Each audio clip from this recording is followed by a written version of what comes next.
먼저 우리 몸에서는, 피부에서는 피부를 보호하기 위해서 내놓는 것이 그 유기산, 기름이라고 그러죠. 또 왁스 성분도 조금 나와요. 식물의 표면에 있는 그런 코팅된 왁스하고는 좀 구조는 다르긴 하지만 우리 피부에서도 이제 왁스 성분도 나오거든요. 그런데 이런 왁스나 이제 기름, 유기산, 기름 성분은 원래 목적은 우리 피부를 보호하기 위해서 나온 겁니다.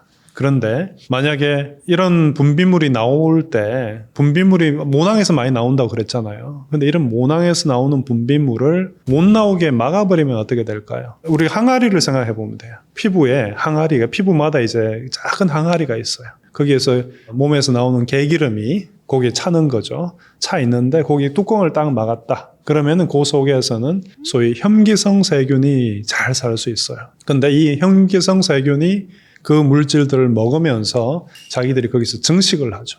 그게 바로 곱는 거예요. 그게 여드름이라는 것은 세균이 그 갇혀있는 기름방에서 살면서 주변의 피부를 침식에 들어가면서 곰게 만드는 게 바로 여드름이죠. 이런 유분은 영어로 sebum, sebum이라고, sebum이라고 부르는데, 이제 여드름이 생기면은 이제 상상해 볼 수 있죠. 여학생이 아우 씨밤 또 생겼네, 여드름 또 생겼어, 이렇게 그렇게 씨범 때문에 학생이 씨밤을 불렀죠. 그래서 여드름 씨범을 세균이 먹으면서 만들어내는 것이 여드름이다. 예, 그렇게 생각하시면 됩니다. 언제 여드름이 많이 생기느냐? 10대 때 굉장히 많이 생기죠. 몸이 바뀌면서, 호르몬이 바뀌면서 분비물이 굉장히 많이 나오는 시점이 있어요. 그때 아주 젊을 때, 20대 초반, 10대 이럴 때 많이 생기죠, 여드름이. 이게 이 몸에서 많이 나오는 거예요. 근데 그 남학생들의 경우에는 뭐 잘 안 씻었어. 여학생들의 경우에는 또 화장을 하죠. 그러면서 파운데이션이나 이런 것들이 기름방을, 뚜껑을 막아버릴 수도 있고, 안 씻어서 먼지 같은 게 뚜껑이 닫힐 수도 있고, 이러니까 이제 그 여드름이 그때 많이 생기는 거예요. 그런데 여드름이 한번 생겼을 때, 이제 그러면 조금 전에 제가 파운데이션이나 뭐 또 안 씻어서 이런 표현을 하면은 그 여드름이 더러워서 안 생긴다 이런 생각을 할 수도 있는데, 실제 그것 때문에 아니라 다른 이유 때문에 너무 깨끗해서 생길 수도 있어요. 뭐냐 하면은 자기 피부를 가꾸겠다고 알칼리성 성분의 비누로 얼굴을 너무 씻어대면 피부에 유산균이 못 살죠. 유산균이 못 살면은 피부는 산성이 안 돼요. 그럼 혐기성 세균, 또 다른 이제 이 여드름을 만들어내는 그런 세균들이 더 잘 살 수 있거든요. 그러니까 너무 씻어대는 것도 여드름의 이유가 될 수가 있어요. 스트레스를 받으면은 이제 콜티솔이라는 그 스트레스 호르몬이 분비가 돼요. 콜티솔. 근데 이 콜티솔이 많이 분비가 되면 면역이 떨어집니다. 몸의 면역이. 결국은 피부의 면역이기도 하죠. 어떤 안 좋은 세균들이 산다는 것은 그런 면역이 떨어져 있는 상태일 수도 있거든요. 그리고 이런 몸 속에서 그런 스트레스 상황에서 몸이 대사작용을 하는 것과 그렇지 않은 건강한 상태에서 대사작용을 할 때 나오는 대사산물 자체가 다를 수가 있어요. 그러니까 실제로 스트레스를 많이 받는 사람들은 몸에 염증이 잘 생기거든요. 잘 낫지 않고. 그 이유가 면역이 떨어져서 그래요.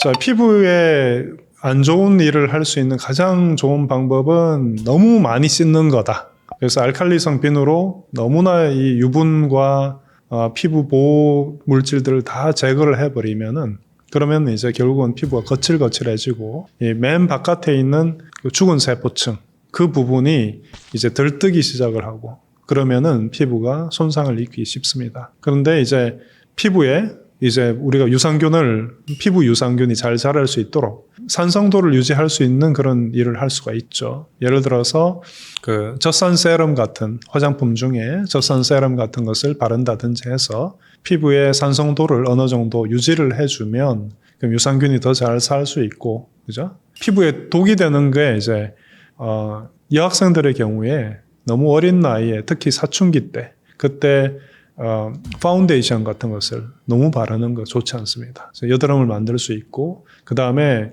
그때는 또 화장품 나눠 쓰잖아요. 예, 만약에 다른 친구가 바르는 립스틱이나 이런 화장품에 여드름을 유발하는 잡균이, 세균이 있다고 한다면은 그런 화장품을 나눠 쓰므로 해서 그런 균을 옮겨올 수 있는 방법이기도 하죠. 그래서 화장품은 절대 남하고 나눠 쓰지 마세요. 그 다음에 이제 피부에 득이 될 만한 물질들이 뭐 있을까 생각해 보면은 결국 이 피부 세포들이 살아가는 데 도움을 주는 그런 물질들. 많은 경우에 화장품들에 그런 성분들이 있습니다. 그래서 바깥쪽에서, 피부 바깥쪽에서 피부에 공급해주는 그런 물질들이 있을 수가 있어요. 그런 것들을 이용해서 피부가 통통해질 수도 있고, 그 젖산 같은 경우에는 아주 약하게나마 이제 박피도 해줄 수 있습니다, 피부에. 그래서 만약에 피부에 여드름이 생겨서 그게 상처가 아물고, 그 다음에 이 좀 피부가 거칠거칠해졌다. 그랬을 때 이런 젖산 세럼을 뭐 적절히 쓴다면은 그러한 거칠어진 부분을 좀 매끈하게도 해줄 수가 있고, 또 피부 세포 생장 자체를 좀 도와준다는 그런 연구 결과도 있으니까 좀 도움이 될 수 있습니다. 아토피나 이런 또 건선 이런 증상 때문에 고생하시는 분들이 있는데, 이런 분들의 이제 그 가장 큰 이유는 각질화죠. 그죠? 각질 때문에 이제 그런 일이 생기는데, 이제 우리 몸에서 요소라는 게 있어요. 왜 요소수 대란 기억나시죠? 그 요소하고 같은 요소예요. 영어로 유리아라는 그런 물질인데, 이 요소는 그 물하고 상호작용을 하면서 물을 피부에 딱 고정을 시켜줄 수 있는 일을 할 수 있어요. 그러면서 이 각질이 생기지 않도록 각질을 녹이는 그런 일을 해줍니다, 요소가. 그렇기 때문에 이런 건선이나 아토피 환자의 경우에 의사 선생님하고 얘기를 해서 그런 요소가 들어가 있는 크림을 발라보는 것도 좋은 방법이 될 수 있습니다.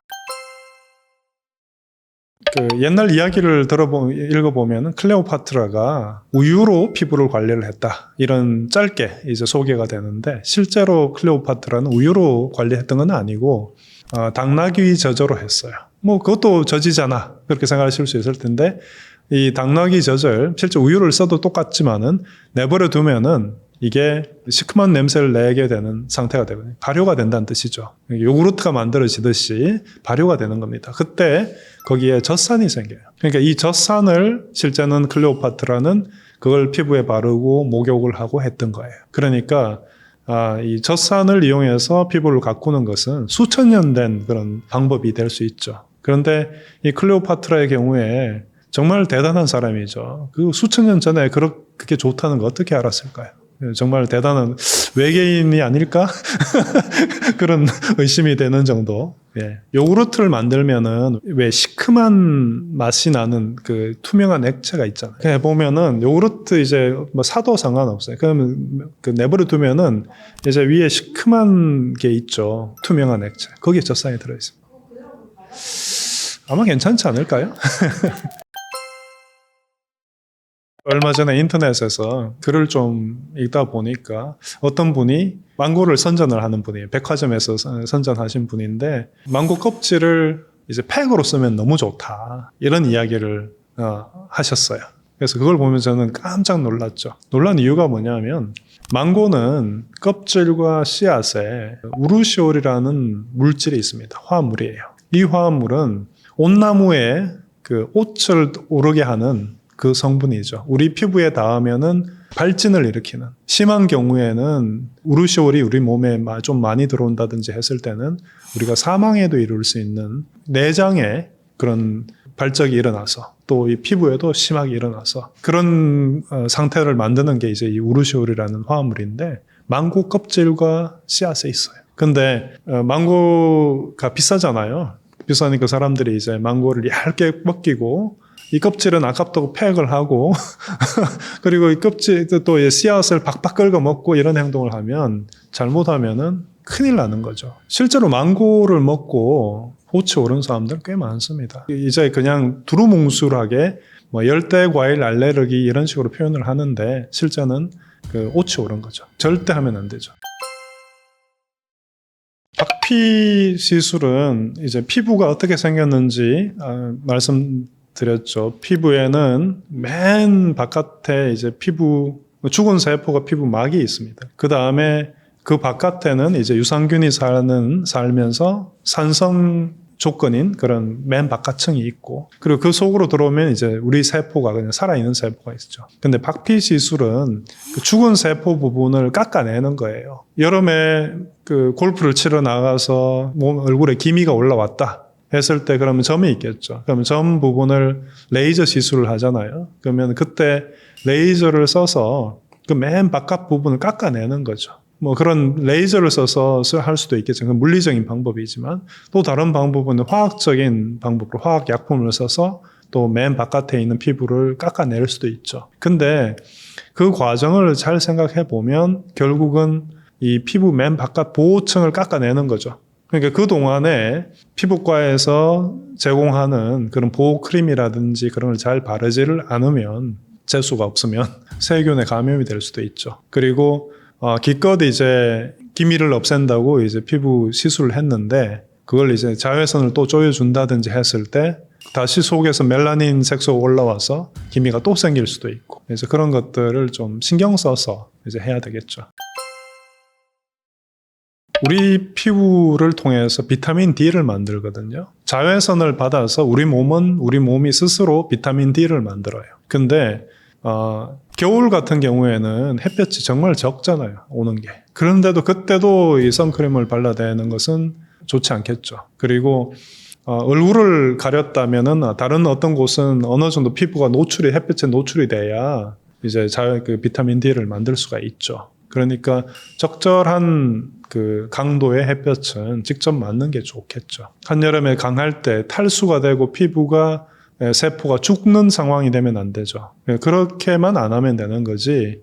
봄, 여름은 해야 되겠죠. 많은 경우에. 근데 이제 겨울까지 그렇게 할 필요는 없을 겁니다. 근데 이제 물론 이제 겨울에도 자외선이 강한 그런 곳들이 있겠죠. 그죠? 뭐 그런 곳에 가서 계속 햇볕을 쬐이는 그런 야외에서 활동하시는 분들, 뭐 배에서 일을 하시던 이런 분들의 경우에는 필요할 수도 있겠죠. 그렇지만 일반인들이 겨울에는 햇볕을 거의 못 받는데 그때도 그런 선크림을 발라대고 그러면은 그럼 비타민 D는 누가 만드나요? 그러면 건강을 잃을 수도 있는 거죠. 비타민 D는 실제는 골다공증하고도 아주 관련이 크거든요. 그래서 몸에서 비타민 D를 만드는 것은 건강한 뼈를 만드는 데 도움이 되는 거예요. 그래서 저희 골다공증 예방 또는 환자들의 경우에 비타민 D를 처방받아서 먹기도 하죠. 가장 피부과에서 많이 하는 시술 중에 스컬처라라는 시술이 있어요. 그게 뭐냐면은 젖산의 고분자를 피부에 주사를 하면 우리 피부 속에 들어있는 세포 중에 콜라겐을 만드는 세포들이 주변에 와서 그 주변에 콜라겐을 막 만들어요. 그런데 이런 시술을 왜 받겠습니까? 콜라겐이 부족하니까 받잖아요. 근데 우리 몸이 만약에 스스로 콜라겐을 만들 수 있다면은 좋겠죠, 피부가. 근데 이제 우리 몸에는 실제 우리가 어떤 고기를 먹든지 뭐 어떤 식물을 먹든지 충분한 단백질을 우리가 공급을 받으면은 우리 몸은 그걸 만들어낼 수가 있어요. 근데 그 중에서도 이 프롤린이라는 아미노산은 콜라겐이 되려면은 하이드록시프롤린이라는 걸로 바뀌어야 되거든요. 근데 그때 이제 필요한 것이 철분하고 비타민 C예요. 그러니까 콜라겐을 잘 만들려면은 철분과 비타민 C를 모자람 없이 우리가 섭취를 하는 게 필요하겠고, 그리고 가장 좋은 것은 잠을 잘 자야 돼요. 잠을 잘 자면 우리 몸이 쉬면서 세포를 재생을 시킬 틈이 생기는 거고, 그때 이제 철분과 비타민 C가 충분히 공급되면서 잠을 잘 자면 알아서 콜라겐을 만드는 거죠. 굳이 또 이런 그 콜라겐 제품을 사서 먹고, 근데 생각을 해보시면은 콜라겐 제품을 먹는다고 하더라도 우리 몸에 뱃속에 들어가면 그게 다시 아미노산으로 쪼개지거든요. 그게 피부로 가라는 보장이 어디 있어요? 일부는 가겠죠. 근데 굳이 그렇게 할 필요가 없다는 거죠. 밥만 잘 먹고 철분하고 비타민 C, 잠 이런 조건을 만들면 피부가 문제가 없을 거예요. 실제로 이렇게 보면은 먹는 거 잘 먹고 이게 물론 이제 유전적인 그런 부분도 있죠. 어떤 분들은 나이가 들어도 얼굴이 피부가 탱탱한 분들이 있고, 어떤 분들은 나이가 들면 아주 쪼글쪼글해지는 그렇게 되는 경우도 있는데, 근데 그 많은 경우를 살펴봐도 잠 잘 자면 미인이 되잖아요. 예, 그게 이유가 그런 겁니다. 잠 깨 있겠다고 그 에너지 드링크 마시면서 놀고, 뭐 일을 하기 위해서 잠을 깨 있는 경우도 많겠지만, 놀기 위해서 에너지 드링크 마시면서 잠 안 자는 것은 피부에 이제 독이고, 그러면 이제 피부과에 이제 돈 갖다 바쳐야 되는 거죠.